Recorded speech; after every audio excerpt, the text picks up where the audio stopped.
Hi friends, welcome back to my channel your online teacher. അപ്പൊ നാളത്തെ പരീക്ഷയ്ക്ക് നിങ്ങൾ പഠിക്കേണ്ട ചോദ്യങ്ങളും ഉത്തരങ്ങളും ആയിട്ടാണ് മിസ് വന്നിട്ടുള്ളത്. ഇംഗ്ലീഷും ഉണ്ട്, മലയാളം ക്വസ്റ്റ്യൻസും ഉണ്ട് കേട്ടോ. എക്കണോമിക്സിലേക്ക് അപ്പൊ ഇതൊരു എനിക്ക് തോന്നുന്നു ഒരു 3 പാർട്ടെങ്കിലും ഉണ്ടാകും. കാരണം എല്ലാ ചോദ്യങ്ങളും നിങ്ങളിലേക്ക് എത്തിക്കണമല്ലോ, നിങ്ങൾക്ക് ഫുൾ മാർക്സ് കിട്ടണമല്ലോ. അപ്പൊ അതിന് വേണ്ടിയിട്ട് എല്ലാ വീഡിയോയും ഇരുന്ന് കാണാം കേട്ടോ, അവസാനം വരെ കാണാം. കാരണം ഓരോ ചോദ്യവും ഇമ്പോർട്ടൻ്റ് ആണ്. ഒരു ചോദ്യം പോലും നിങ്ങൾ മിസ്സാക്കാൻ വേണ്ടിയിട്ട് പാടില്ല. അപ്പൊ നമ്മുടെ +2 ബാച്ചിലേക്കുള്ള അഡ്മിഷൻ സ്റ്റാർട്ട് ചെയ്തിട്ടുണ്ട്. ഫുൾ ഇയറിലേക്ക് ഒരുമിച്ച് അടയ്ക്കുകയാണെന്നുണ്ടെങ്കിൽ നിങ്ങൾ 4 സബ്ജക്റ്റ് 5999 രൂപ അടച്ചാൽ മതി. അതെല്ലാം മന്ത്ലി അടയ്ക്കണമെങ്കിൽ നിങ്ങൾക്ക് അങ്ങനെ അടയ്ക്കാനുള്ള സൗകര്യങ്ങളുണ്ട്. മന്ത്ലി 399 ആണ് ഒരു സബ്ജക്റ്റിന്റെ ഫീസ്. ജോയിൻ ചെയ്യാൻ താല്പര്യമുള്ളവർ താഴെ കാണുന്ന വാട്സ്ആപ്പ് നമ്പറിൽ കോൺടാക്ട് ചെയ്യാം കേട്ടോ. അപ്പൊ ഇതേപോലെ അടിപൊളിയായിട്ട് നമുക്ക് +2 ആദ്യം മുതൽക്കേ പഠിച്ചിട്ട് പോകാം. സോ 1 വേർഡ് ക്വസ്റ്റ്യൻസും എല്ലാ തരത്തിലുള്ള ക്വസ്റ്റ്യൻസും പ്രോബ്ലം വരയ്ക്കാനുള്ളതും എല്ലാം ഇതിൽ ഇൻക്ലൂഡഡ് ആണ് കേട്ടോ. സോ ഇതിന്റെ അടുത്ത പാർട്സ് ഉണ്ടാകും, അതെല്ലാം കൃത്യമായിട്ട് നോക്കാൻ നോട്ടിഫിക്കേഷൻ വരണം എന്നില്ല. ചാനൽ പേജ് കയറി നോക്കാട്ടോ. സോ നോക്കിക്കോളും. Which of the following divides a series into 2 equal parts? ഒരു സീരീസിനെ 2 ഈക്വൽ പാർട്സ് ആക്കി ഡിവൈഡ് ചെയ്യുന്നത് ഏതാണ്? ഒരു ശ്രേണി 2 ഭാഗങ്ങളായിട്ട് വിഭജിക്കുന്നത് ഏതാണ്? മീഡിയൻ ആണ്, മധ്യാങ്കമാണ്. Which of the following is an outcome of globalization? ആഗോളവൽക്കരണത്തിന്റെ പ്രധാന ഫലങ്ങളിൽ ഏതാണ്? ഔട്ട്സോഴ്സിംഗ് ആണ്, അതായത് പുറം പണിക്കരാറാണ്. ഇനി unemployment prevailing in Indian farm. Indian ഫാമുകളിൽ നമുക്ക് കാണാൻ പറ്റുന്ന അൺഎംപ്ലോയ്മെന്റ് ഏതാണ്? ഇന്ത്യൻ കൃഷിയിടങ്ങളിൽ കാണാൻ പറ്റുന്ന തൊഴിലില്ലായ്മ എന്ന് പറയുന്നത് ഡിസ്ഗൈസ്ഡ് അൺഎംപ്ലോയ്മെന്റ് അഥവാ പ്രച്ഛന്ന തൊഴിലില്ലായ്മയാണ്. എന്താണ് ഡിസ്ഗൈസ്ഡ് അൺഎംപ്ലോയ്മെന്റ്? ഒരു ജോലിയിലേക്ക് ചെയ്യാൻ വേണ്ടതിനെക്കാട്ടിലും കൂടുതൽ ആളുകൾ ആ സ്ഥലത്ത് ജോലി ചെയ്യുന്നു ഒരു മേഖലയിൽ, അതാണ്. Okay, so അതാണ് ഡിസ്ഗൈസ്ഡ് അൺഎംപ്ലോയ്മെന്റ് എന്ന് പറയുന്നത്. Then a survey which includes every element of the population. ഒരു പോപ്പുലേഷനിലെ മുഴുവൻ പോപ്പുലേഷൻ, അതിനെ തന്നെ പറയുന്ന മറ്റൊരു പേരാണ് യൂണിവേഴ്സ് കേട്ടോ. ഒരു ആ സർവേയില് ഒരു പോപ്പുലേഷനിലെ എല്ലാ എലമെന്റിനെ പറ്റിയിട്ടും പഠിക്കുകയാണെന്നുണ്ടെങ്കിൽ ആ സർവേ നമ്മൾ സെൻസസ് സർവേ എന്നാണ് പറയുന്നത്. Then which of the following index number indicates changes in general price level? മൊത്ത വില നിലവാരത്തിലെ മാറ്റം സൂചിപ്പിക്കുന്ന സൂചികാംഗം ഇതിൽ ഏതാണ്? ഹോൾസെയിൽ പ്രൈസ് ഇൻഡെക്സ് ആണ് ട്ടോ. കൺസ്യൂമർ പ്രൈസ് ഇൻഡെക്സ് അല്ല, മാറിപ്പോകരുത്. മൊത്ത വില സൂചികയാണ് എന്ത് കാണിക്കുന്നത്? ജനറൽ പ്രൈസ് ലെവലിലെ ചേഞ്ചസ് കാണിക്കുന്നത്. Which of the following is an example for direct tax? അതായത് പ്രത്യക്ഷ നികുതിക്ക് ഇതിൽ ഉദാഹരണം ഏതാണ്? ഡയറക്റ്റ് ടാക്സ്, ഇൻകം ടാക്സ് അഥവാ വരുമാന നികുതി. Which of the following is an example for geometric diagram? രേഖാചിത്രത്തിന് ജ്യാമിതീയ രേഖാചിത്രത്തിന് ഉദാഹരണം ഏതാണ്? ജോമെട്രിക്കൽ ഫിഗേഴ്സ് ഉണ്ടല്ലോ, ട്രയാങ്കിൾ, റെക്ടാങ്കിൾ, സർക്കിൾ, അങ്ങനെ അതൊക്കെ വെച്ച് വരുന്നത് ഇതിൽ ഏതാ ഉള്ളത്? ബാർ ഡയഗ്രാം ആണല്ലേ, ബാർ ഡയഗ്രാം ആണ് വരുന്നത്. Which of the following is related to operation flood? ധവള വിപ്ലവം എന്നറിയപ്പെടുന്നതിൽ ഏതാണ്? ഫ്ലഡ് ഏതാണ്? അഗ്രികൾച്ചർ അല്ല, മിൽക്ക് പ്രൊഡക്ഷൻ ആണ്, ക്ഷീരോത്പാദനമാണ് കേട്ടോ. Then അടുത്തത് sum of deviations of items about arithmetic mean is always equal to. സമാന്തര മാധ്യത്തിൽ നിന്നുമുള്ള മൂല്യങ്ങളുടെ വ്യതിയാനങ്ങളുടെ ആകെ തുക എത്രയായിരിക്കും? എപ്പോഴും 0 ആയിരിക്കും. Who was the first to discuss the concept of poverty line in the pre-independent India? അതായത് സ്വാതന്ത്ര്യപൂർവ്വ ഭാരതത്തില് ദാരിദ്ര്യ രേഖ എന്ന ആശയം ഉയർത്തിക്കൊണ്ടുവന്ന ആൾ ആരാണ്? ദാദാഭായ് നവറോജി ആണ്. Then which of the following is adopted by government to promote equity in agriculture sector? കാർഷിക മേഖലയിൽ സമത്വം കൈവരിക്കുന്നതിന് ഗവൺമെന്റ് നടപ്പിലാക്കിയ നടപടി ഇതിൽ ഏതാണ്? Land reforms, ഭൂപരിഷ്കരണമാണ്. ഹോർട്ടിക്കൾച്ചർ എന്ന് പറഞ്ഞ ഇതിൽ ഏതുമായിട്ട് റിലേറ്റ് ചെയ്തിട്ട് വരുന്നതാണ്? ഹോർട്ടിക്കൾച്ചറിൽ ഏതുമായിട്ടാ? ഫലങ്ങൾ, പച്ചക്കറികൾ, പൂക്കൾ അഥവാ production of fruits, vegetable, flowers ആണ്. പ്രൈമറി സെക്ടർ, പ്രാഥമിക മേഖലയിൽ ഉൾപ്പെടുന്നത് ഇതിൽ ഏതാണ്? മൈനിങ് ആൻഡ് ക്വാറിയിങ് ആണ്. Mining and quarrying, fishing, timbering, അതൊക്കെയാണ് പ്രൈമറി സെക്ടറിൽ വരുന്നത് കേട്ടോ. ട്രേഡ് വരുന്നത് ടെർഷ്യറി സെക്ടറിലും, മാനുഫാക്ചറിങ്, കൺസ്ട്രക്ടിങ്ങും സെക്കൻഡറി സെക്ടറിലുമാണ് വരുന്നത്. ഇനി അടുത്തത് പോപ്പുലേഷൻ ഇൻ സ്റ്റാറ്റിസ്റ്റിക് മീൻസ്. സ്റ്റാറ്റിസ്റ്റിക്സില് സാംഖ്യകത്തിലെ സമസ്തം പോപ്പുലേഷൻ എന്നുകൊണ്ട് അർത്ഥമാക്കുന്നത് എന്താണ്? ഇതിലെന്താ അർത്ഥമാക്കുന്നത്? പോപ്പുലേഷൻ അല്ലെങ്കിൽ യൂണിവേഴ്സ് എന്നും പറയും കേട്ടോ. സ്റ്റാറ്റിസ്റ്റിക്സിൽ പോപ്പുലേഷൻ അല്ലെങ്കിൽ യൂണിവേഴ്സ് എന്ന് പറഞ്ഞാല് totality of items under study area ആണ്. അതായത് പഠന മേഖലയിലെ ആകെയുള്ള ഇനങ്ങളിലാണ് യൂണിവേഴ്സ് അല്ലെങ്കിൽ population. Which of the following is a frequency diagram? ചുവടെ നൽകിയിരിക്കുന്നതിൽ ആവൃത്തി ഡയഗ്രം ഏതാണ്? ആവൃത്തി ഡയഗ്രം, ഫ്രീക്വൻസി ഡയഗ്രം ഇതിൽ ഏതാണ്? ഫ്രീക്വൻസി അനുസരിച്ചിട്ട് വരുന്നത് ഹിസ്റ്റോഗ്രാം ആണ്. Okay. Then measure of central tendency which divides series into two equal parts. ഒരു സീരീസിനെ രണ്ടാക്കി, അതായത് ഒരു ശ്രേണിയെ രണ്ട് തുല്യ ഭാഗങ്ങളാക്കി വേർതിരിക്കുന്നത് ഏതാണ്? മീഡിയൻ ആണ്. മീഡിയൻ മധ്യാങ്കമാണ്. Then ഒരു സീരീസിനെ 4 equal parts ആക്കി ഡിവൈഡ് ചെയ്യുന്നത് ഏതാണ്? ക്വാർട്ടൈൽസ് ആണ്. ഒരു സീരീസിനെ 10 equal parts ആക്കി ഡിവൈഡ് ചെയ്യുന്നത് ഡിസൈൽസ് ആണ്. ഒരു സീരീസിനെ 100 equal parts ആക്കി ഡിവൈഡ് ചെയ്യുന്നത് പെർസെന്റൈൽസ് ആണ്. Which of the following is the most frequently observed value in a series? ഒരു ശ്രേണിയിലെ ഏറ്റവും കൂടുതൽ ആവർത്തിച്ച് കാണുന്ന മൂല്യത്തിന് നമ്മൾ എന്തെന്ന് പറയും? മോഡ് എന്നാണ് പറയുന്നത്, ബഹുലകം. Which index number is known as cost of living index? ജീവിത ചെലവ് സൂചിക എന്നറിയപ്പെടുന്ന സൂചികാംഗം ഇതിൽ ഏതാണ്? Cost of living index consumer price index ആണ് കേട്ടോ, ഉപഭോക്തൃ വില സൂചിക. Identify the factor responsible for land degradation. മണ്ണിന്റെ അപചയത്തിന് കാരണമാകുന്ന ഘടകം ഇതിൽ ഏതാണ്? ഡീഫോറസ്റ്റേഷൻ, വനനശീകരണമാണ്. പ്രീടെസ്റ്റിന്റെ ക്വസ്റ്റ്യനെയർ, ചോദ്യാവലിയുടെ മുൻകൂട്ടിയുള്ള പരീക്ഷണം, അതിനെ അറിയപ്പെടുന്ന പേരെന്താണ്? പൈലറ്റ് സർവേ, പരീക്ഷണ survey. Which average is mostly affected? One word questions മാത്രമല്ല എല്ലാ ക്വസ്റ്റ്യൻസും ഇതിലുണ്ട്. വൺ വേർഡ് ക്വസ്റ്റ്യൻസ് മാക്സിമം ഇതിലേക്ക് ഇൻക്ലൂഡ് ചെയ്തതാണ്, നിങ്ങളുടെ ഒരു മാർക്ക് പോലും പോകരുതെന്ന് കരുതിയിട്ട്. അതുകൊണ്ട് എന്ത് ചെയ്യാം, വീഡിയോ ഇപ്പൊ തന്നെ ലൈക്ക് ചെയ്യാം. ഓക്കെ, ആരൊക്കെ ലൈക്ക് ചെയ്തേ ഒന്ന് പറഞ്ഞേ, ആരൊക്കെ ലൈക്ക് ചെയ്തിട്ടുണ്ട്? ലൈക്ക് ചെയ്യാട്ടോ, ലൈക്ക് ചെയ്യാത്തവരൊക്കെ ഒന്ന് ലൈക്ക് ചെയ്തേ, മാക്സിമം ലൈക്ക് ചെയ്തേ. ഓക്കെ, നിങ്ങളുടെ ഫ്രണ്ട്സിനും ഇത് അയച്ചു കൊടുക്കാം. Which average is affected most by the presence of extreme items? അറ്റമൂല്യങ്ങളുടെ സാന്നിധ്യം ഏറ്റവും അധികം ബാധിക്കുന്നത് ഏത് ശരാശരിനെയാണ്? ഏതിനെയാണ്? അരിത്തമെറ്റിക് മീൻ, സമാന്തര മാധ്യത്തിനെയാണ്. Which among the following countries has highest urbanization? ഏറ്റവും കൂടുതൽ നഗരവൽക്കരണം ഇവിടെ ഏതിലേതുള്ളത്? ചൈനയിലാണോ ഉള്ളത്? ഇനി range of simple correlation coefficient, കേവല സഹബന്ധ ഗുണാങ്കത്തിന്റെ വ്യാപ്തി എത്രയായിരിക്കും? അത് എപ്പോഴും +1ന്റെയും -1ന്റെ ഇടക്കായിരിക്കും. Population classified on the basis of gender, ലിംഗഭേദത്തിന്റെ അടിസ്ഥാനത്തിൽ ജനസംഖ്യയെ വർഗീകരിക്കുന്നതിന് നമ്മൾ എന്തെന്ന് പറയും? ബേസ് ഓഫ് ജെൻഡർ, അതൊരു ക്വാളിറ്റി ആണ്. സോ ക്വാളിറ്റേറ്റീവ് ക്ലാസിഫിക്കേഷൻ ഗുണാത്മക വർഗീകരണമാണ്. Which of the following facilities are institutions that come under health sector? ഇതിൽ ഏത് ഹെൽത്ത് സെക്ടറിൽ വരുന്നത്? UGC എഡ്യൂക്കേഷൻ സെക്ടറിൽ വരുന്നതാണ്. NCERT എഡ്യൂക്കേഷൻ സെക്ടറിൽ വരുന്നതാണ്. AICTE എഡ്യൂക്കേഷൻ സെക്ടറിൽ വരുന്നതാണ്. സോ ഹെൽത്ത് സെക്ടറിൽ വരുന്നത് ICMR ആണ്. Consumer price index measures changes in, ഏത് വിലകളുണ്ടാകുന്ന മാറ്റത്തെയാണ് ഉപഭോക്തൃ വില സൂചിക കണക്കാക്കുന്നത്? Consumer price index measures changes in retail price. Okay. Then which of the following is known as World Bank? World Bank എന്ന ഇതിൽ ലോക ബാങ്ക് എന്നറിയപ്പെടുന്നത് ഏതാണ്? IBRD, International Bank for Reconstruction and Development. The most important characteristics of India's foreign trade under British colonial rule. British colony ഭരണകാലത്തെ Indian വിദേശ വ്യാപാരത്തിന്റെ പ്രധാന സവിശേഷത എന്തായിരുന്നു? ഒത്തിരി എക്സ്പോർട്ട് സർപ്ലസ് ഉണ്ടായിരുന്നു എന്നുള്ളതാണ് കേട്ടോ, വലിയ കയറ്റുമതി മിച്ചം. Then official census in India. ഇന്ത്യയിലെ ഒഫീഷ്യൽ സെൻസസ് സ്റ്റാർട്ട് ചെയ്തത് എന്നായിരുന്നു മക്കളെ? ഡേറ്റ് ഞാൻ മറന്നുപോയല്ലോ, ഇപ്പൊ പറയാമേ. First official census in India നടന്നത് 1881 ആണ് കേട്ടോ. 1885 ആണെന്ന് ഡൗട്ട് ഉണ്ട്. 1881 ആണ്. Then which of the following is a conventional source of energy? പാരമ്പര്യ ഊർജം ഇതിലേതാ? കൺവെൻഷണൽ ആയിട്ട് ഇതിൽ വരുന്നത് ഏതാണ്? പാരമ്പര്യ ഊർജം, കോൾ ആണ് കേട്ടോ. ബാക്കി സോളാർ, വിൻഡ്, ടൈഡൽ ഒക്കെ എന്താണ്? നോൺ കൺവെൻഷണൽ എനർജി സോഴ്സസ് ആണ്. Which of the following is an example for quantitative variable? Quantitative, അതായത് പരിണാത്മക ചരത്തിന് ഉദാഹരണം ഏതാണ്? ക്വാണ്ടിറ്റിയിൽ അടയാളപ്പെടുത്താൻ പറ്റുന്ന ഏതാ? ഹൈറ്റ്, ഉയരം. ഗ്രേറ്റ് പ്രൊലറ്റേറിയൻ കൾച്ചറൽ എവല്യൂഷൻ ഏത് രാജ്യത്തായിരുന്നു? ചൈനയിലായിരുന്നു. തൊഴിലാളി സാംസ്കാരിക വിപ്ലവം. A survey which includes every element of the population. ഒരു പോപ്പുലേഷൻ മുഴുവൻ എലമെന്റിനെ പറ്റിയിട്ട് നമ്മൾ സർവേ ചെയ്യുകയാണെങ്കിൽ അതിനെയാണ് സെൻസസ് സർവേ എന്ന് പറയുന്നത്. Then നെക്സ്റ്റ് നമ്മൾ വലിയ ക്വസ്റ്റ്യൻ ആൻഡ് ആൻസേഴ്സിലേക്ക് എത്തിയേക്കാണ്. List any 4 steps towards making a project. ഒരു പ്രോജക്റ്റ് തയ്യാറാക്കുമ്പോൾ സ്വീകരിക്കേണ്ട ഏതെങ്കിലും 4 നടപടികൾ. ഈ ക്വസ്റ്റ്യൻസ് ഒക്കെ എന്ന് പറയുന്നതുണ്ടല്ലോ, എല്ലാം ഷുവർ ക്വസ്റ്റ്യൻസ് ആണ്. നാളത്തെ നിങ്ങൾ ചോദ്യപേപ്പറിൽ നിങ്ങൾക്ക് കാണാൻ പറ്റുന്ന ചോദ്യങ്ങളാണ്. അതുകൊണ്ട് ഒരു മിനിറ്റിൽ ഈ വീഡിയോയിൽ 1 മിനിറ്റ് നിങ്ങൾ സ്കിപ്പ് ചെയ്താൽ ഒരു ചോദ്യം നിങ്ങൾ വേണ്ടാന്ന് വെച്ചു എന്നാണ് അതിന്റെ അർത്ഥം. നിങ്ങൾ അത്രയും മാർക്ക് നഷ്ടപ്പെടും. അതുകൊണ്ട് ഇതിൽ പറയുന്ന മുഴുവൻ ചോദ്യങ്ങളും ഇന്ന് തന്നെ ഇരുന്ന് പഠിക്കുക. സോ ഇത് എക്സ്പ്ലെയിൻ ചെയ്യണ്ട. പ്രോജക്റ്റിന്റെ സ്റ്റെപ്പുകൾ എന്തൊക്കെയാണ്? Identifying A problem or an area of study, ഒരു പ്രശ്നം അല്ലെങ്കിൽ പഠന മേഖല തിരിച്ചറിയുക. Choice of target group, Lakshya group തിരഞ്ഞെടുക്കുക. കളക്ഷൻ ഓഫ് ഡേറ്റ, ഡേറ്റ ശേഖരണം.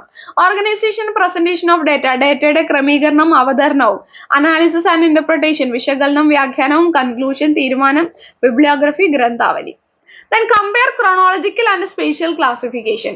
കാലാനുസൃത വർഗീകരണവും സ്ഥലീയ വർഗീകരണം താരതമ്യപ്പെടുത്തുക. ക്രോണോളജിക്കൽ ക്ലാസിഫിക്കേഷൻ എന്ന് പറഞ്ഞാൽ it organises data by time. ടൈമിന്റെ അടിസ്ഥാനത്തിലാണ് നമ്മൾ ഡേറ്റയെ ക്ലാസിഫൈ ചെയ്യുന്നത്. അതാണ് ക്രോണോളജിക്കൽ. സമയത്തിന് അനുസരിച്ച് ക്രമീകരിക്കുന്നതാണ് ക്രമാനുസൃത വർഗീകരണം. സോറി, ഇതാണ് ക്രോണോളജിക്കൽ വരുന്നത്. യെസ്, അത് തന്നെ. അപ്പൊ അതിന്റെ എക്സാമ്പിൾ ആണ് ക്രോണോളജിക്കലിന്റെ എക്സാമ്പിൾ ആണ് ടെമ്പറേച്ചർ ചേഞ്ചസ് ഓവർ ഇയേഴ്സ്. അതായത് വർഷങ്ങളിലുടനീളം വരുന്ന ടെമ്പറേച്ചറിലുള്ള മാറ്റങ്ങൾ വർഷക്കണക്കുകളാണ്. സ്പേഷ്യൽ ക്ലാസിഫിക്കേഷൻ എന്ന് വെച്ചാൽ it organises data by location. സ്ഥലത്തിൻ്റെതനുസരിച്ചിട്ട് സ്ഥാനീയ വർഗീകരണം. സ്ഥലത്തിൻ്റെതനുസരിച്ചിട്ട് നമ്മൾ ഡേറ്റ ക്ലാസിഫൈ ചെയ്യണം. അതാണ് സ്പേഷ്യൽ ക്ലാസിഫിക്കേഷൻ. പല രാജ്യങ്ങളിലും പല ജില്ലകളിലും ഒക്കെ വന്നിട്ടുള്ള റെയിൻഫോൾ അതിന്റെ എക്സാമ്പിൾ ആണ്. ക്രോണോളജിക്കൽ ക്ലാസിഫിക്കേഷൻ ഫോക്കസ് ഓൺ എപ്പോ, എവിടെ, സ്ഥലം എന്നതിലാണ്. സ്പേഷ്യൽ ക്ലാസിഫിക്കേഷൻ എവിടെയാണ്, എപ്പോഴാണ്, വെൻ, ഇത് എപ്പോഴെന്നും then spatial classification എവിടെ എന്നുമാണ് നോക്കുന്നത്. What do you mean by formal sector? Give an example. ഔപചാരിക മേഖല എന്നുകൊണ്ട് അർത്ഥമാക്കുന്നത് എന്താണ്? അതിനൊരു ഉദാഹരണം. ഫോർമൽ സെക്ടർ എന്ന് പറഞ്ഞിട്ടുണ്ടെങ്കിൽ കറക്റ്റ് ആയിട്ട് അതിന് ആൻസർ വന്നാൽ 10 or more hired workers. Okay, അതിൽ ഗവൺമെന്റ് സ്ഥാപനമോ അല്ലെങ്കിൽ 10 or 10-ലധികമോ ഹയർഡ് വർക്കേഴ്സ് ഉള്ള സ്ഥാപനങ്ങളാണ് formal sector. It include jobs and business that are registered and follow government rules and workers in the sector get, ഇവർക്ക് എന്ത് കിട്ടും? ഫിക്സഡ് സാലറി കിട്ടും, നിശ്ചിത ശമ്പളം, ജോബ് സെക്യൂരിറ്റി, ജോലി സുരക്ഷ, പെൻഷൻ, മറ്റു ആനുകൂല്യങ്ങളൊക്കെ ഇവർക്ക് കിട്ടും. ഇതിന്റെ എക്സാമ്പിൾ ആണ് ഗവൺമെന്റ് ജോബ്സ്, ബാങ്കുകൾ, ടാറ്റ ഇൻഫോസിസ് പോലുള്ള കമ്പനികളൊക്കെ ഫോർമൽ സെക്ടർ ആണ്. അപ്പൊ ഇവിടെ ജോലി ചെയ്യുമ്പോഴുള്ള ഗുണം എന്താണ്? ജോബ് സെക്യൂരിറ്റിനും മറ്റു ബെനിഫിറ്റ്സ് ഒക്കെ കിട്ടും. പക്ഷെ ഇൻഫോർമൽ സെക്ടറിൽ നമുക്ക് അങ്ങനെയുള്ള പ്രൊട്ടക്ഷൻ ഒന്നും കിട്ടില്ല. റൈറ്റ് ഇനി ടു എയിംസ് ഓഫ് WTO. രണ്ടെണ്ണം ചോദിച്ചാൽ ഞാനിവിടെ 5 പറഞ്ഞിട്ടുണ്ട്. അപ്പൊ ഏത് ചോദിച്ചാലും എഴുതണമല്ലോ. സോ WTOയുടെ ലക്ഷ്യങ്ങൾ പറഞ്ഞാൽ പ്രൊമോട്ട് ഫ്രീ ട്രേഡ്, സ്വതന്ത്ര വ്യാപാരം പ്രോത്സാഹിപ്പിക്കുക, തടസ്സങ്ങളൊക്കെ മാറ്റി ടാരിഫ് ആൻഡ് നോൺ ടാരിഫ് ടാക്സും അതല്ലാതെയുള്ള തടസ്സങ്ങളെല്ലാം മാറ്റിയിട്ട് സ്വതന്ത്ര വ്യാപാരം പ്രോത്സാഹിപ്പിക്കുക എന്നുള്ളതാണ് ആദ്യത്തേത്. എൻഷുർ ഫെയർ കോമ്പറ്റീഷൻ, ന്യായമായ മത്സരത്തിനായി രാജ്യങ്ങൾ തമ്മിൽ സമാന അവസരങ്ങളൊക്കെ സൃഷ്ടിച്ച് ന്യായമായ മത്സരത്തിനായി സഹായിക്കുക. ദെൻ സെറ്റിൽ ട്രേഡ് ഡിസ്പ്യൂട്ട്സ്, വ്യാപാര തർക്കങ്ങൾ പരിഹരിക്കുക. എൻകറേജ് എക്കണോമിക് ഗ്രോത്ത്, ഓരോ രാജ്യങ്ങളുടെ വികസനത്തിന് സഹായകരമായിട്ടുള്ള അവസരങ്ങൾ നൽകുക. പ്രൊട്ടക്ട് ഇന്റലക്ച്വൽ പ്രോപ്പർട്ടീസ്, ഭൗതിക സ്വത്തവകാശങ്ങൾ, ഈ ഓരോ രാജ്യങ്ങളുടെയും കണ്ടുപിടുത്തങ്ങളും ബ്രാൻഡുകളൊക്കെ ഉണ്ടല്ലോ, അതിന്റെ എല്ലാം സുരക്ഷ ഉറപ്പാക്കുക എന്നൊക്കെയാണ് WTOയുടെ എയിം വരുന്നത്. റൈറ്റ് ഇനി two advantages of green revolution. Green റവല്യൂഷന്റെ അഡ്വാൻറ്റേജസ് ആണ് ഒന്ന്, ഇൻക്രീസ് ഇൻ ഫുഡ് പ്രൊഡക്ഷൻ, അന്ന ഉൽപാദനം വർദ്ധിപ്പിക്കാൻ വേണ്ടിയിട്ട് ഇത് സഹായിച്ചു. ഫാർമേഴ്സ് ഇൻകം ഇൻക്രീസ്, കർഷകരുടെ വരുമാനം കൂട്ടി. ലെസ് ഡിപ്പെൻഡൻസ് ഓൺ ഇമ്പോർട്ട്, ഭക്ഷ്യധാന്യത്തിനായിട്ടുള്ള ഇറക്കുമതി കുറച്ചു, കാരണം നമ്മുടെ രാജ്യത്ത് നല്ല രീതിയിൽ പ്രൊഡക്ഷൻ നടന്നു. ഗ്രോത്ത് ഓഫ് അഗ്രോ ഇൻഡസ്ട്രീസ്, കൃഷിയുമായി ബന്ധപ്പെട്ട വ്യവസായങ്ങളെല്ലാം വളർന്നു വന്നു. അതായത് ഫെർട്ടിലൈസർ, പെസ്റ്റിസൈഡ്, രാസവളങ്ങൾ, കീടനാശിനികൾ, ഇങ്ങനെയുള്ള കമ്പനികളൊക്കെ ഉയർന്നു വന്നു. Then distinguish between census survey and sample survey. Census survey and sample survey തമ്മിൽ ഡിഫറൻസ് പറയാനാണ് പറഞ്ഞത്. സെൻസസ് സർവേ എന്ന് പറഞ്ഞാൽ ഒരു പോപ്പുലേഷനിലെ മുഴുവൻ എലമെന്റിനെയും പറ്റിയിട്ട്, അതായത് സമ്പൂർണ്ണ ജനസംഖ്യയിൽ നിന്ന് ഡാറ്റ ശേഖരിക്കുന്നതാണ് സെൻസസ് സർവേ. അതേസമയം സാമ്പിൾ സർവേ എന്ന് പറഞ്ഞാൽ data collection from selected group, അല്ലെങ്കിൽ ഒരു ഹോൾ പോപ്പുലേഷന്റെ സാമ്പിൾ മാത്രം എടുത്ത് പഠിക്കുന്നു, തിരഞ്ഞെടുക്കുന്ന ഒരു ചെറിയ കൂട്ടത്തിൽ നിന്ന് ഡാറ്റ ശേഖരിക്കുന്നതാണ് സാമ്പിൾ സർവേ. സെൻസസ് സർവേയുടെ എക്സാമ്പിൾ ആണ് ഇന്ത്യൻ പോപ്പുലേഷൻ സെൻസസ് എല്ലാ 10 വർഷത്തിലും നടക്കുന്നത്.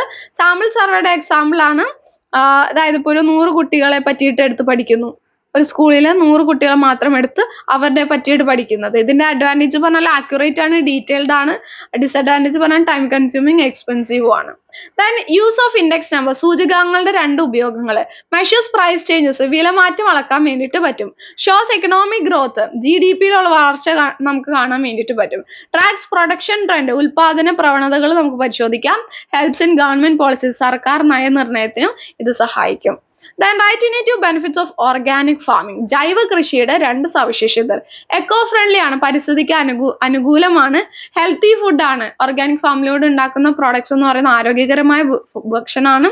ഇംപ്രൂവ് സോയിൽ ഫെർട്ടിലിറ്റി, മണ്ണിന്റെ ഉരുക്കം വർദ്ധിപ്പിക്കുന്നു, അല്ലെങ്കിൽ മണ്ണിന്റെ ഫലഭൂയിഷ്ഠത വർദ്ധിപ്പിക്കുന്നു. ദെൻ സേഫ് ഫോർ ഫാമേഴ്സ്, ഇതിൽ കെമിക്കൽസ് ഒന്നും യൂസ് ചെയ്യാത്തതുകൊണ്ട് തന്നെ ആ ഫാമിൽ വർക്ക് ചെയ്യുന്ന ഫാമേഴ്സിന് അത് സേഫ് ആണ്. Then right shown not industrial policy resolution 1956 IPR 1956. IPR 1956 പ്രകാരം ഇൻഡസ്ട്രീസിനെ ഗവൺമെന്റ് വ്യവസായങ്ങളെ മൂന്നായിട്ട് തരംതിരിച്ചു.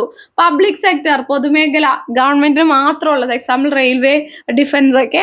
പിന്നെ പ്രൈവറ്റ് സെക്ടറിന് മാത്രമായിട്ട് തുറന്നു കൊടുത്തു, സ്വകാര്യ മേഖലയ്ക്ക്. പിന്നെ ജോയിന്റ് സെക്ടർ, സമ്മിശ്ര മേഖല, അതായത് പബ്ലിക്കും ഗവൺമെന്റ് കൂടി പ്രൈവറ്റും പബ്ലിക്കും കൂടി ഒരുമിച്ച് പോകുന്ന ഇൻഡസ്ട്രീസ്, അങ്ങനെ മൂന്നായിട്ട് ഇൻഡസ്ട്രീസിനെ ക്ലാസിഫൈ ചെയ്തു. കേവല സഞ്ചിത വില സൂചിക, അതായത് സിമ്പിൾ ആഗ്രിഗേറ്റീവ് പ്രൈസ് ഇൻഡെക്സ് കാൽക്കുലേറ്റ് ചെയ്യുക. വളരെ സിമ്പിൾ ആണ്. Equation P01 is equal to sigma P1 divided by sigma P0 into 100 എന്ന് പറയുന്നതാണ് ഇതിന്റെ ഇക്വേഷൻ വരുന്നത്. അപ്പൊ ഇതില് ആദ്യത്തെ പ്രൈസിനെയാണ് P0 എന്ന് പറയുന്നത്, രണ്ടാമത്തെ പ്രൈസിനെയാണ് P1 എന്ന് പറയുന്നത്. ഓക്കെ, ദെൻ P0 ടോട്ടൽ എടുക്കുക, അതാണ് സിഗ്മ P0. P0 ടോട്ടൽ എത്രയാ? 5 + 6 + 3 + 5 19 ആണ് P0 ടോട്ടൽ. P1 ന്റെ ടോട്ടൽ എത്രയാണ്? 6 + 8 + 10 + 2 26 ആണ്, അതാണ് സിഗ്മ P1. P1 ന്റെ ടോട്ടലും P0 ടോട്ടലും കിട്ടിയില്ലേ? അപ്പൊ ഇനി നമുക്ക് ഇത് കാണാലോ, എത്ര വരും? 26 / 19 × 100 എത്ര വരും? 26 / 19 × 100 വരുമ്പോൾ 136.84% ആണ് എന്ത് വരുന്നത്? Simple price index, simple aggregate price index അഥവാ കേവല സഞ്ചിത വില സൂചികകൾ വരുന്നത്. Then table shows worker population ratio in India. Right 3 inferences, അതായത് ഇതിന് 3 നമ്മുടെ കണ്ടെത്തലുകൾ പറയും. വളരെ സിമ്പിൾ ആണ്, 3 സെന്റൻസ് എഴുതിയാൽ മതി. ഇത് നോക്കിയേ, ടോട്ടൽ ഉണ്ട്, റൂറൽ ഉണ്ട്, അർബൻ ഉണ്ട്. അപ്പൊ നമ്മൾ അതായത് നഗരപ്രദേശങ്ങളും ഗ്രാമപ്രദേശങ്ങളും ജോലിക്ക് പോകുന്ന പുരുഷന്മാർ എത്ര, സ്ത്രീകൾ എത്ര എന്നുള്ളതാണ് ഇതിൽ നമുക്ക് തന്നിട്ടുള്ളത്. അപ്പൊ നമുക്ക് ഇതിനെ കമ്പയർ ചെയ്ത് എങ്ങനെ പറയാം?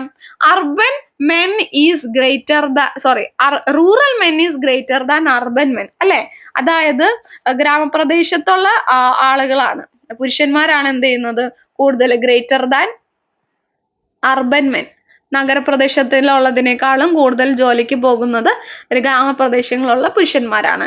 ദെൻ വിമൻ നോക്കുകയാണെങ്കിലോ, വിമൻ നേരെ തിരിച്ചാണ്, അല്ലെ? വിമനും സെയിം തന്നെയാണ്, അതായത് റൂറൽ ഏരിയാസിലാണ് കൂടുതൽ ജോലിക്ക് പോകുന്നത്. അപ്പോൾ rural women is greater than urban women. Then നമ്മൾ ടോട്ടൽ എടുത്ത് നോക്കിയാലും urban worker population is greater, rural ഗ്രാമപ്രദേശമാണ് കൂടുതൽ. So rural worker population is greater than urban worker population എന്ന് പറഞ്ഞ 3 സെന്റൻസ് എഴുതിയ 3 മാർക്ക് കിട്ടും. പഠിച്ചിട്ട് പോണേ. Mention the importance of statistics in economics. എക്കണോമിക്സിലെ സ്റ്റാറ്റിസ്റ്റിക്സിന്റെ ഇമ്പോർട്ടൻസ് എന്തൊക്കെയാണ്? സാമ്പത്തിക ശാസ്ത്രത്തിൽ സാംഖ്യികത്തിന്റെ പ്രാധാന്യം എന്താ? Help to collect and study data ശേഖരിക്കാനും പഠിക്കാനും സഹായിക്കും. യൂസ്ഫുൾ ഫോർ ഗവൺമെന്റ് പ്ലാനിംഗ്, സർക്കാർ പദ്ധതികൾക്ക് ഉപകരിക്കും. ഹെൽപ്സ് ബിസിനസ്സസ്, വ്യവസായങ്ങൾക്ക് സഹായകരമാണ്, കാരണം സെയിൽസും കസ്റ്റമേഴ്സിനെയൊക്കെ മനസ്സിലാക്കാൻ പറ്റും. ഷോസ് ചേഞ്ചസ് ഓവർ ടൈം, സമയത്തിനനുസരിച്ചിട്ടുള്ള മാറ്റങ്ങൾ കാണിക്കും. യൂസ്ഫുൾ ഫോർ റിസർച്ചിന് ഉപയോഗിക്കുന്നു. ലാർജ് ഡേറ്റനെ സ്മോൾ ആക്കാൻ സഹായിക്കുന്നു. അങ്ങനെ കുറെ പോയിന്റ്സ് ഉണ്ട്. Then the share of different sectors to GDP during 1990 is given below. Construct a pie diagram. ഒരു pie diagram കൺസ്ട്രക്ട് ചെയ്യാനാണ് പറഞ്ഞിരിക്കുന്നത്. അപ്പൊ അതിന് വേണ്ടിയിട്ട് നമുക്ക് എന്ത് വേണം? ഇവിടെ ഒരു സെപ്പറേറ്റ് ഒരു കോളം കൂടി വേണം. കാരണം നമുക്ക് ഇവിടെ പെർസെൻറ്റേജിലാണ് തന്നിട്ടുള്ളത്. പെർസെൻറ്റേജിൽ തന്നിട്ടുള്ളതിനെ നമ്മൾ എന്താക്കി മാറ്റണം? നമ്മൾ അതിനെ ആംഗിൾ ആക്കി മാറ്റണം. ആംഗിൾ ആക്കി മാറ്റണമെന്നുണ്ടെങ്കിൽ അതിനെ ഇൻറ്റു 3.6 ചെയ്താലാണ് നമുക്ക് ആംഗിൾ ആയിട്ട് കിട്ടുന്നത്. അതായത് ഈ ഷെയറിനെ ഇൻറ്റു 3.6 ചെയ്യാം. അപ്പോൾ 34.9 ഇൻറ്റു 3.6 ചെയ്യുമ്പോൾ എത്ര കിട്ടും? 125.64 ഡിഗ്രി എന്ന് കിട്ടും. 24. പെർസെൻറ്റേജ് തരുമ്പോഴായിട്ട് നേരിട്ട് ആംഗിൾ തന്നെങ്കിൽ കുഴപ്പമില്ല, അങ്ങനെ തരാറില്ല. ഇവിടെ പെർസെൻറ്റേജ് തന്നാൽ അതിന് ഇൻറ്റു 3.6 ചെയ്തിട്ട് ആംഗിൾ ആക്കി മാറ്റണം. സോ ഇൻറ്റു 3.6 ചെയ്യുമ്പോൾ 88.56 ഡിഗ്രി കിട്ടും. ദെൻ 40.5ന് ഇൻറ്റു 3.6 ചെയ്യുമ്പോൾ 145.8 ഡിഗ്രി എന്ന് പറഞ്ഞ് കിട്ടും. നമ്മൾ ഈ ചെയ്തേക്കുന്നത് ശരിയാണോ എന്ന് അറിയാൻ വേണ്ടിയുണ്ടല്ലോ, ഈ ഡിഗ്രികൾ എല്ലാം കൂടി ആഡ് ചെയ്ത് നോക്കാം. ആഡ് ചെയ്യുമ്പോൾ നമുക്ക് 360 കിട്ടുന്നുണ്ടോ എന്ന് നോക്കാം. യെസ്, ഇതെല്ലാം കൂടി ആഡ് ചെയ്യുമ്പോൾ 360 ഡിഗ്രി കിട്ടുന്നുണ്ടെങ്കിൽ നമ്മുടെ ആൻസർ ശരിയാ. ഇത് വെച്ചിട്ട് നമ്മളോട് ഒരു പൈ ഡയഗ്രം വരയ്ക്കാനാണ് പറഞ്ഞിരിക്കുന്നത്. അപ്പൊ പൈ ഡയഗ്രം വരയ്ക്കാൻ വേണ്ടിയിട്ട് ആദ്യം എന്ത് വേണം? ആദ്യം നമുക്കൊരു സർക്കിൾ വേണം. ഓക്കെ, സർക്കിൾ വരച്ചു. സർക്കിൾ വരച്ചതിന് ശേഷം ഇതിന്റെ സെന്ററിൽ നിന്ന് നമ്മൾ ഇതിലേക്ക് ഒരു ലൈൻ വരയ്ക്കാം. അതാണ് അതിന്റെ റേഡിയസ് വരച്ചല്ലോ. ഇനി ആദ്യത്തേത് മാർക്ക് ചെയ്യാം. 125 അല്ലേ വരും. 125 വരുമ്പോ 90, 100, 110, 120 ഏകദേശം ഈ ഒരു റേഞ്ച് വരും. നിങ്ങൾ പ്രൊട്രാക്ടർ വെച്ചിട്ട് അളക്കണം കേട്ടോ. പ്രൊട്രാക്ടർ വെച്ചിട്ട് അളക്കാം. എന്നിട്ട് ഇവിടെ നമുക്ക് ചെറുതായിട്ടൊന്ന് എഴുതാം. ഏതാണ്? പ്രൈമറി. ഇത് പ്രൈമറി സെക്ടർ. അടുത്തത് 88 ഡിഗ്രി ആണ്.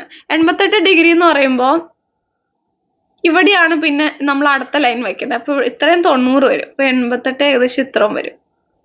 ഇത്രയാണ് 88 വരുന്നത്. സോ അതാണ് എന്ത് വരുന്നത്? സെക്കൻഡറി. ഇത് ടെർഷ്യറി സെക്ടർ ആണ്. ഓക്കെ, ഇങ്ങനെയാണ് പൈ ഡയഗ്രാം വരയ്ക്കുന്നത്. തീർന്നില്ല, നമ്മൾ എന്ത് ചെയ്യണം? ഓരോന്നിലും ഓരോ പാറ്റേൺ കൊടുക്കണം. 3 സെക്ടറും 3 രീതിക്ക് ഇരിക്കണം. ഒന്നിൽ ഞാൻ എന്താ ലൈൻ കൊടുക്കാണ്. ഓക്കെ, ഒന്നിലേക്ക് ഞാൻ ലൈൻസ് കൊടുത്തിട്ടുണ്ട്. ദെൻ രണ്ടാമത്തേതിൽ വേണമെങ്കിൽ എന്ത് ചെയ്യാം? ഡോട്ട്സ് കൊടുക്കാം. രണ്ടാമത്തേതിൽ ഡോട്ട്സ് കൊടുക്കുന്നു. മൂന്നാമത്തേത് ഞാൻ അങ്ങനെ പ്ലെയിൻ ആക്കി വിടുന്നു. ഓക്കെ, അങ്ങനെ വിടുന്നു. ഇനി എന്താ ചെയ്യണം? ഇതോടുകൂടി തീർന്നില്ല. നമ്മൾ ഇത് ഓരോന്ന് എന്താന്ന് ഇവിടെ അല്ലാട്ടോ, ഈ സൈഡിൽ വേണം നിങ്ങൾ എഴുതാൻ വേണ്ടിയിട്ട്. സ്ഥലമില്ലാത്ത ഞാൻ ഇപ്പുറത്ത് എഴുതുന്നതാണ്. 3 കോളം ഉണ്ടല്ലോ, 3ഉം എന്താണ് കാണിക്കുന്നത് എന്നുള്ളത്, 3 സെക്ടറും എന്താണ് ഡിനോട്ട് ചെയ്യുന്നത് എന്നുള്ളത് നമ്മൾ ഇവിടെ സൈഡിൽ കൊടുക്കണം. അപ്പോൾ ലൈൻ ഉള്ളതുണ്ട് ഞാൻ കൊടുത്തിരിക്കുന്നത്, പിന്നെ ഡോട്ടഡ് ഉണ്ട്, അല്ലാത്തതുണ്ട്. അപ്പൊ ലൈൻ ഉള്ളത് പ്രൈമറി സെക്ടർ ആണ് എന്ന് പറഞ്ഞിട്ട് പ്രൈമറി സെക്ടർ എന്ന് എഴുതാം. ഡോട്ട് ഉള്ളത് സെക്കൻഡറി സെക്ടർ ആണെന്ന് പറഞ്ഞിട്ട് അങ്ങനെ എഴുതാം. ഒന്നുമില്ലാതെ ടെർഷ്യറി സെക്ടർ ആണെന്ന് എഴുതാം. ഇത്ര എഴുതിയാലാണ് പൈ ഡയഗ്രത്തിന്റെ ഫുൾ മാർക്സ് കിട്ടുള്ളൂ കേട്ടോ. ഇനി illustrate the following ideas in scatter diagram. Scatter ഡയഗ്രത്തിൽ ഈ ഐഡിയ ഇത് വരയ്ക്കാനാ പറഞ്ഞിരിക്കുന്നത്. 4 എണ്ണം ഉണ്ട്. 4 എണ്ണം വരയ്ക്കാം. 1, 2, 3, 4. ഓക്കെ, 4 എണ്ണം നമുക്ക് വരയ്ക്കാം. ആദ്യത്തേതെന്ന് പറയുന്നതാണ് പോസിറ്റീവ് കോറിലേഷൻ. പോസിറ്റീവ് കോറിലേഷൻ എങ്ങനെ വരയ്ക്കാന്ന് വെച്ചാൽ ഒരു ലൈൻ, സ്ട്രെയിറ്റ് ലൈൻ മുകളിലേക്ക് വരയ്ക്കാം. എന്നിട്ട് ആ ലൈനിന് ചുറ്റും പോയിന്റ്സ് ഇടാം മുകളിലേക്ക് ആകുന്ന രീതിയിൽ. അതാണ് പോസിറ്റീവ് കോറിലേഷൻ. രണ്ടാമത്തേത് നെഗറ്റീവ് കോറിലേഷൻ. നെഗറ്റീവ് കോറിലേഷൻ മുകളിൽ താഴേക്ക് ഒരു ലൈൻ വരയ്ക്കാം. എന്നിട്ട് അതിന് ചുറ്റും പോയിന്റ്സ് ഇടാം. അതാണ് നെഗറ്റീവ് കോറിലേഷൻ. ഇനി മൂന്നാമത്തേത് പെർഫെക്റ്റ് പോസിറ്റീവ് കോറിലേഷനാ. പെർഫെക്റ്റ് പോസിറ്റീവ് കോറിലേഷൻ എന്ന് പറയുമ്പോൾ നമ്മൾ ആദ്യം ഇതേപോലെ അപ്വേർഡ് റൈസിംഗ് ആയിട്ടുള്ള സ്ട്രെയിറ്റ് ലൈൻ വരയ്ക്കാം. സ്ട്രെയിറ്റ് ലൈൻ വരച്ചിട്ട് നമ്മളുടെ പോയിന്റ്സ് ആ ലൈൻമേലാണ് വരേണ്ടത്. അതാണ് പെർഫെക്റ്റ് പോസിറ്റീവ് കോറിലേഷൻ. ദെൻ നാലാമത്തേത് നോ കോറിലേഷൻ ആണ്. അത് വെറുതെ ഇങ്ങനെ ഡോട്ട്സ് ഇട്ടാൽ മതി. ഓക്കെ, അടുത്തത് write a short note on the developmental strategy of China. ചൈനയുടെ വികസന തന്ത്രങ്ങളെ കുറിച്ചിട്ട് ചെറു വിവരണമാണ് ചോദിച്ചിരിക്കുന്നത്.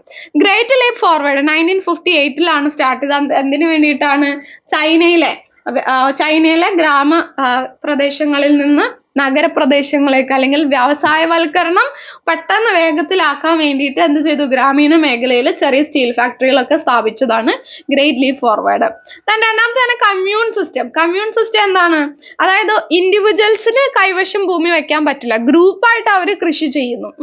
സോ വ്യക്തിഗത കൃഷിയിടങ്ങൾ എടുത്തിട്ട് കൂട്ടായ കൃഷിയിടങ്ങളാക്കി മാറ്റി. അതാണ് commune system. Then great proletarian culture revolution 1966 to 76. Mao Zedong ആണ് ഇത് ആരംഭിച്ചത്.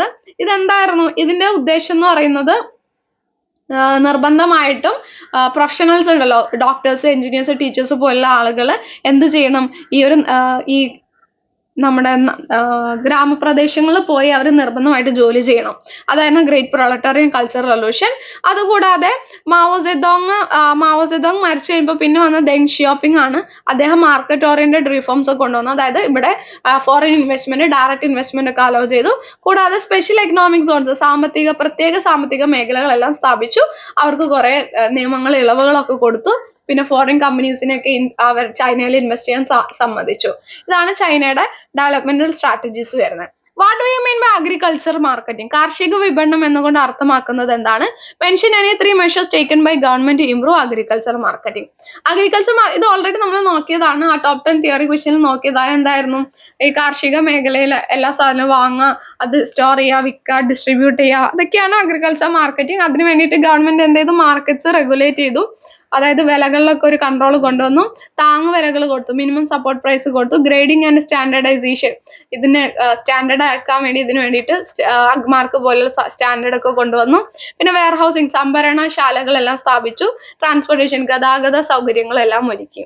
ഇതാണ് അഗ്രികൾച്ചർ മാർക്കറ്റിംഗിന് ഇംപ്രൂവ് ചെയ്യാൻ ഗവൺമെന്റ് ചെയ്ത കാര്യങ്ങൾ. Prepare a frequency distribution by exclusive method taking class interval of 5 following the data. ഇത് വെച്ചിട്ട് ക്ലാസ് ഇന്റർവൽ 5 എടുക്കണം, ഫ്രീക്വൻസി ഡിസ്ട്രിബ്യൂഷൻ വരയ്ക്കണം. അപ്പൊ ഇവിടെ തൽക്കാലം നമുക്ക് ഇവിടെ സൈഡിൽ വരയ്ക്കാം. അപ്പൊ അതിന് വേണ്ടിയിട്ട് നമുക്ക് 3 കോളാണ് വേണ്ടത്. ആദ്യത്തെ കോളത്തിൽ നമ്മൾ ക്ലാസ് എഴുതും, രണ്ടാമത്തെ കോളത്തിൽ ടാലി മാർക്ക്, മൂന്നാമത്തെ കോളത്തിൽ ഫ്രീക്വൻസി. അപ്പൊ എഴുതാ class, tally mark, frequency. Okay, നോക്കാം. ക്ലാസ് ഇന്റർവൽ 5 ആണ് എടുക്കേണ്ടത്. സ്റ്റാർട്ടിങ് 3ഉം പിന്നെ ഏറ്റവും വലിയ നമ്പർ ഏകദേശം 29 അല്ലേ വരുന്നേ. അപ്പോൾ ക്ലാസ് എങ്ങനെ എടുക്കണം? 0 to 5, 5 to 10, 10 to 15, 15 to 20, 20 to 25, 25 to 30 ഇങ്ങനെ എടുക്കണം. ഓക്കെ, ഇനി ഓരോന്നോരോന്നായിട്ട് നമുക്ക് പെട്ടെന്ന് മാർക്ക് ചെയ്ത് പോകാമേ. അറിയാലോ, 10 അവിടെ വരും. 10 ലോവർ ലിമിറ്റ് ആയിട്ട് നിൽക്കുന്ന ഇവിടെയാണ് 10 വരുന്നത്. ദെൻ 17, 25 ലോവർ ലിമിറ്റ് ആയിട്ട് ഇവിടെ നിൽക്കുന്നതാണ്, അവിടെ വരും. 22 ഇതിൽ വരും. 29 താഴെ വരും. 9 ഇവിടെ വരും. 24 ഇവിടെ വരും. 20 ലോവർ ലിമിറ്റ് ആയിട്ട് നിൽക്കുന്ന ഇവിടെയാണ്. 20 രണ്ട് സ്ഥലത്തുണ്ട്. ലോവർ ലിമിറ്റ് ആയിട്ട് നിൽക്കുന്നത് 20 to 25 അവിടെ മാർക്ക് ചെയ്യും. 14 ഇവിടെ. 15 ലോവർ ലിമിറ്റ് ഇവിടെയാണ്. 26 ഇവിടെ. 5 ലോവർ ലിമിറ്റ് ആയിട്ട് നിൽക്കുന്ന ഇവിടെയാണ്. 3 ഇവിടെ. 13 ഇവിടെ. 19 ഇവിടെ. 23 ഇവിടെ. 12 ഇവിടെ. 28 ഇവിടെ. 13 ഇവിടെ. 4 കഴിഞ്ഞ അഞ്ചാമത്തേത് ഇങ്ങനെ ക്രോസ് ചെയ്യാം. പിന്നെ 6 ഇവിടെ. 25 ലോവർ ലിമിറ്റ് ആയിട്ട് നിൽക്കുന്ന ഇവിടെയാണ്. 4 കഴിഞ്ഞ 5 ഇങ്ങനെ ക്രോസ് ചെയ്യാം. 17 ഇവിടെ. 21 ഇവിടെ. 4 കഴിഞ്ഞ 5 ക്രോസ് ചെയ്യാം. 7 ഇവിടെ. 8 അവിടെ തന്നെ ക്രോസ് ചെയ്യുന്നു. 23 ഇവിടെ. 21 അവിടെ. 7 അവിടെ. 11 ഇവിടെ. 13 ഇവിടെ. ഇനി അത് എണ്ണി ഇവിടെ എഴുതാം. 1, 6, 7, 4, 7, 5. ഇത്രയേ ഉള്ളൂ. ഫ്രീക്വൻസി ടോട്ടലും കൂടി എഴുതിയാൽ മതി. അടുത്തത്, what are the main cause of India's agriculture stagnation during the colonial period? ബ്രിട്ടീഷുകാരുടെ ഭരണകാലത്ത് ഇന്ത്യയിലെ ഈ അഗ്രികൾച്ചർ സെക്ടർ, അതായത് കാർഷിക മേഖല സ്തംഭനാവസ്ഥയ്ക്കുള്ള കാരണങ്ങൾ എന്തൊക്കെയാണ്? ഒന്നെന്ന് പറഞ്ഞാൽ ലാൻഡ് റവന്യൂ സിസ്റ്റം, അന്നത്തെ ഭൂമി ഉടമസ്ഥതാ വ്യവസ്ഥ, ജമീന്ദാർസിന്റെ കയ്യിലായിരുന്നല്ലോ ഉണ്ടായിരുന്നത്. കൊമേഴ്ഷ്യലൈസേഷൻ ഓഫ് അഗ്രികൾച്ചർ, കൃഷിയുടെ വാണിജ്യവൽക്കരണം, ഫുഡ് ക്രോപ്സിൽ നിന്നും ക്യാഷ് ക്രോപ്സിലേക്ക് മാറിയത്. ലാക്ക് ഓഫ് ഇറിഗേഷൻ ടെക്നോളജി, ജലസേചനവും സാങ്കേതിക വിദ്യയുടെയും കുറവ്. എക്സ്പ്ലോയിറ്റേഷൻ ഓഫ് ഫാമേഴ്സ്, കർഷകർ ചൂഷണം ചെയ്യലായിരുന്നല്ലോ മെയിൻ ആയിട്ട് അത്. ഫ്രീക്വന്റ് ഫാമിൻസ്, അതായത് ആവർത്തിച്ചു വന്ന മഹാകരിഷ്യങ്ങൾ, അതായത് പട്ടിണിയും ഇതൊക്കെ. നെഗ്ലക്ട് ഓഫ് അഗ്രികൾച്ചർ ഇൻവെസ്റ്റ്മെന്റ്, കൃഷിയിൽ ആരും അങ്ങനെ കാര്യമായിട്ട് ഇൻവെസ്റ്റ് ചെയ്യില്ലായിരുന്നു. അപ്പൊ ആ കൃഷിയിലെ നിക്ഷേപത്തിന്റെ അഭാവം. ഡിസ്ട്രക്ഷൻ ഓഫ് ട്രഡീഷണൽ ഹാൻഡിക്രാഫ്റ്റ്സ്, പരമ്പരാഗത കൈത്തൊഴിലാളികളുടെ നാശം. Focus on cash crops instead of food crops, പറഞ്ഞല്ലോ ഭക്ഷ്യധാന്യങ്ങൾക്ക് പകരം വാണിജ്യ വിളകൾക്ക് മുൻഗണന കൊടുത്തു. സോ പ്രധാനപ്പെട്ട ഒരു 52ഓളം, 1 വേർഡ് ഉൾപ്പെടെയാണ് കേട്ടോ, 52ഓളം ക്വസ്റ്റ്യൻസ് ഇതിൽ പറഞ്ഞു തീർന്നില്ല. ഇനിയും നമ്മൾ പഠിക്കേണ്ട പ്രോബ്ലംസ് ഉണ്ട്, വരയ്ക്കാൻ പഠിക്കാനുള്ളതുണ്ട്, ഇമ്പോർട്ടൻറ്റ് തിയറീസ് ഉണ്ട്, അതെല്ലാം അടുത്ത പാർട്ടിൽ ചെയ്യാം. സോ ഇതൊക്കെ പഠിച്ചിട്ട് പോയാൽ നാളത്തെ നിങ്ങളുടെ എക്കണോമിക്സ് എക്സാം നിങ്ങൾക്ക് നല്ല എളുപ്പമായിരിക്കും. സോ എല്ലാവരും വീഡിയോ അവസാനം വരെ കാണാം. അവസാനം വരെ കണ്ടവർ ആരൊക്കെയാണെന്ന് താഴെ കമന്റ് ചെയ്യുക. Thank you.